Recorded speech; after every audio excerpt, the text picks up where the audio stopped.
All right, so this is part two. Earlier in part one, we talked about building your innermost circle and comprising it of ideal people, apex individuals. We talked about the basics. Like it's essential to have the people around you, the closest people to you, the people you spend most of your time with, most of your energy with, most of your communication with, need to be people that are going the direction you want to go.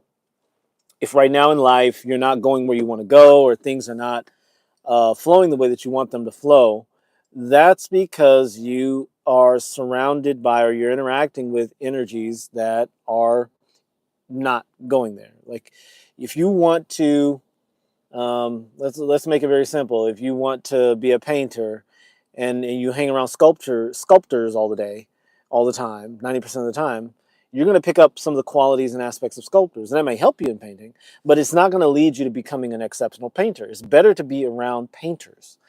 So in life, it's not about your friends and family being bad people or good people or right people or wrong people. It has nothing to do with that.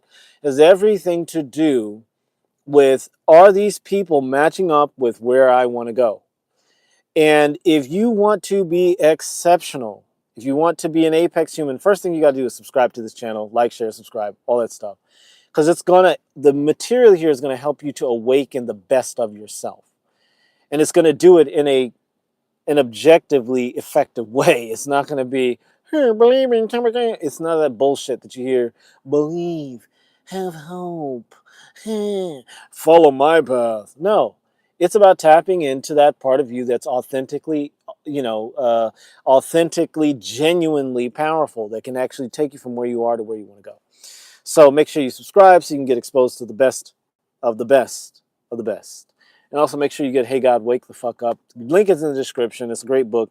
It's another way to up-level yourself. Anyway, so in the last video, we talked about how essential it is to have a group of people around you that are aligned with your apex values. Today's talk, we're going to go a little deeper. Last one, we talked about social strategy, social stratification. So, like I said, you've got your you've got strangers you don't give a fuck about, really. Let's be honest. Strangers are like somebody on the TV. It's, who cares? You might be sad if something happens to a stranger because you're human and you have human feelings. All right, but you don't care about strangers. They don't have any impact on you. They don't matter. Then you have acquaintances. Those are like people you care a little tiny bit more about because you know their name and you know that, I don't know, they have a dog named Billy or something. All right, and then you have friends and family. You kind of know these people. Friends are like, they're just people that are with you and they are connected with you because you knew them in the past and you're still together. And we're gonna get in the chat in just a second. Piggies, I like that. I like your name, Piggies. Do you know another the author Mike Oxy? All right. So we're dealing with 12-year-olds. This is clearly not a an apex human. All right. All right. I'm just gonna delete you, dude, or female, whatever the hell you are. Maybe you're non-binary. All right. Heather Shazar. Hello. Hello. Welcome, Heather. Welcome, Shazar. Have you, do you see yourself? Let me ask you guys this in the chat. Do you currently have friends that are successful and are going in a direction that you align with, a direction that you want to go? Or do you have friends that are just fucking losers? And you can say it, they're not going to watch this because if they're losers, they're not going to watch this. They're not apex humans. All right. So let me know in the chat. All right. So, like I said, there's social stratification. Talked about this in the last video, or in the last, yeah, in the part one. But I'll go over it real quickly. Social stratification. I started talking about it, and then we got, who is Shark? I don't know who Shark is. All right. I might have just slipped when I was speaking. So social stratification is, you've got strangers you don't give a fuck about at all.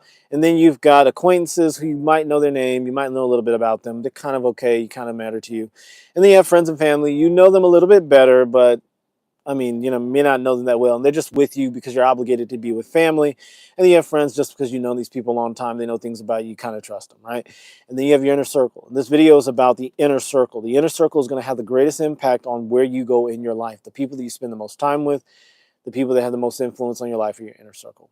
And so we're talking about how you can connect with powerful people. How you can make Elon Musk your very best pal, your buddy. How you can make Donald Trump your innermost circle person, right? You can actually do this. You can even connect with Winston Churchill or Martin Luther King or Mother Teresa or Margaret Thatcher or whoever else is in history. Even Cyrus the Great, Alexander the Great. You can connect with these people. Caesar. They're not forever gone. Their information is still in the simulation. All right. So we're going to talk about the outer circle, which are people like maybe your spouse or your children, and then your outer inner circle, then your inner circle. All right. So Heather says, yeah. So Fatima, camera, I'm so sad. All right, Kamara, you, Fatima, if you're very sad, I'm going to let you know that you have the ability to shift that. And being sad is very good. That's a good place to start. I'm glad that you're recognizing it. Now build on that and climb out of it. If you are certain that you're sad, you have won. That's the first step. The second step is to build on that. If you are sad now, that means that you were happy at some point in your existence and that you can still get back to that. If you're certain of that, you can build on that and you can actually put yourself in a place where you get better. All right, Fatima, I wish you the best. All right, so let's get right into part 2 finally. All right, so how do you build an inner circle, an innermost inner circle of power players, of apex humans, of people on the top of their game? Well, you got to realize that information exists within the matrix. And when you connect with information, you're connecting with an aspect of that person. You are not what you see in the mirror. What you see in the mirror is a part of you. You are expanded out beyond that. That's what self-transcendence in the geopolitical Christian movement is about. It's about understanding that you are more than the body that you see in the mirror. So now that all the children are out of the chat, there's one person here. Hopefully you are an intelligent enough person to understand what I'm saying. But anyway, people who are intelligent enough are going to watch this later and like it. So understand there's a non-physical aspect of you. And when you connect with great minds, exceptional apex humans, top of their game people, doesn't matter if they were good or bad. It could be Hitler, it could be Mao Zedong, it could be Genghis Khan, it could be anybody. There are aspects of these people that can help you on your journey. You can tap into them, even if they're dead. So we're going to talk about how you do that. So first of all, the first thing you need to do is you need to find people that you admire, that you like, and that have qualities that you want to infuse into your matrix, into yourself. And so first thing to do, you just got to find these people. Look at the saints. Look at their lives. Were they winners? Were they people that you want to be? If you're a musician, say you're a violinist, you need to look up Itzhak Perlman and some of the great violinists of all time. Or look up Vivaldi or Paganini or somebody like that and get familiar with them. Infuse their life story into your life, or Chevalier de Saint-Georges. Like, you need to infuse their qualities into you. So that, what does that mean? That means exposing yourself to stories about them, interviews. If they have interviews, even if they're written interviews, you can look them up and listen to them, or you can read them. Imagine that, reading actual text. You can find ways to infuse information about these people into your psyche, into your energetic field. That's the first step. The first step actually is finding the apex mentor. All right. Second is infusing their information in your field. Expose yourself to information about them as much as you can. Now, when you were a little kid, you were already doing this. All right, I'm just going to do something really. You already knew this. When you were a little kid and you were like into Spider-Man or Batman or Wonder Woman, if you're my age, or any of the people that are cool now, right? What did you do? You went and got every book that you could find about them. You got every comic book you could find. You watched every cartoon that had, oh, there's Superman. Oh, there's Batman, right? Because you admired them, you wanted to incorporate their energy into your field. Now, if you love Superman and then you spend a lot of time watching Batman, you're going to incorporate Batman energy into your life. You need to focus on Superman. Little kids know this, and so do you.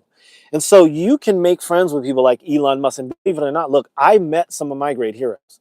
I was really obsessed with Stephen M. Greer. I actually met him. I ended up meeting him by chance at a conference that I didn't even know he was going to be at. And boom, I ran into him, talked to him, shook his hand. And he's a lot taller and more muscular than you'd imagine. Anyway, but I met some of my greatest heroes because I exposed myself to their information. I exposed myself to their interviews. I read their books. I thought about them. I imagined talking to them. I was incorporating their energy into my field. So I made these people part of my inner circle. And I even wrote down on my vision board, oh, I'm going to have lunch with these people. I'm going to sit and talk with these people, blah, blah, blah. And I ended up doing that. Really, I've met some of the greatest minds of all time. And so you can do the same. Find the people that are living the life that you want to live, that are going the places you want to go, and start to expose yourself, obsess over them, and start to, now you're going to have to make decisions, right? And I'm just going to go off the cuff. I got a lot of notes here, but I'm just going to go off my head. Let's say you want to become as powerful as a Mike Bloomberg, right? And you love investing and that's your thing, but you don't have access to Mike Bloomberg right now.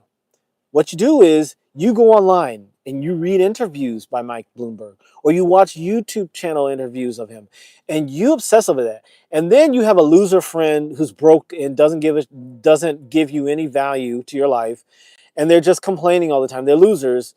And they're saying, "Hey man, I'm gonna go out. We're gonna get some beer and eat some burgers. Have some beer and burgers." You say, "Hey man, I can't make it out tonight. What are you doing?" "I'm busy." You don't have to tell them what you're doing.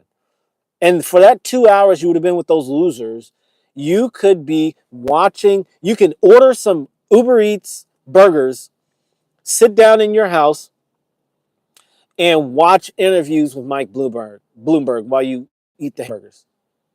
That's how you spend time with him. And you obsess over these people. Now, again, you don't worship them like in that way, but what I mean is you want to incorporate them into your field and minimize the time you spend with losers, okay? People that are not where you want to go. All right? And so and by the way, when you're looking for these mentors, these can be saints, these can be famous people living or dead, these can be celebrities, these can be any apex person that you look up to that you want to be like, okay? All right. You can look at books, interviews, all of these things. And yeah, you can find them, okay? All right. No questions? Good. Oops. Oh, good. We don't have any notes on the other side. As we close, you can tap into the greatest minds of all time. Your social circle does not have to just be made up of living physical people. The great people of the past left books, they left memoirs, they left journals, they left stories. Some of them even left interviews, like Carl Jung and Einstein and other people like that. I mean, they may be short interviews, but they're still interviews nonetheless. And the more you incorporate that into your field, you will become more like those people, and you actually start to emulate them. And you start to see personality traits that they had. Say, okay, you know what? Carl Jung was very authentic, and he explored the unconscious. And he did this, he did that. He analyzed and journaled his dreams. You know what? I'm going to start analyzing and journaling my dreams. So you start to pick up some of their cues, some of their qualities, some of their traits. And as you do that, before long, you're going to start having dreams about them. This is where it gets really freaky. When you start to have dreams about them, they're going to tell you things that you may not have known about them. And then you're going to go and do research later and find out those are true. And that's going to be your evidence that you have tapped into the field and you're actually dealing with someone who is an apex human, who's actually gone to that place that matters. And it's going to be really powerful for you. So great journeys, successful journeys. May you craft your innermost circle out of the people that are the strongest, most powerful people that are going where you want to go, and remove people that are not going where you want to go. All right. And okay, be kind about it. You know, don't just cut people out and treat them like shit. But, you know, think about where you want to go and ask yourself if the people that surround you are there. If they're not, love them. Find out what value and quality they bring to your life. Appreciate that. Utilize that. But begin building and focusing on people that are where you want to go. Thanks for watching. And yeah, I went all over the place on this one. But this talk is done. All right.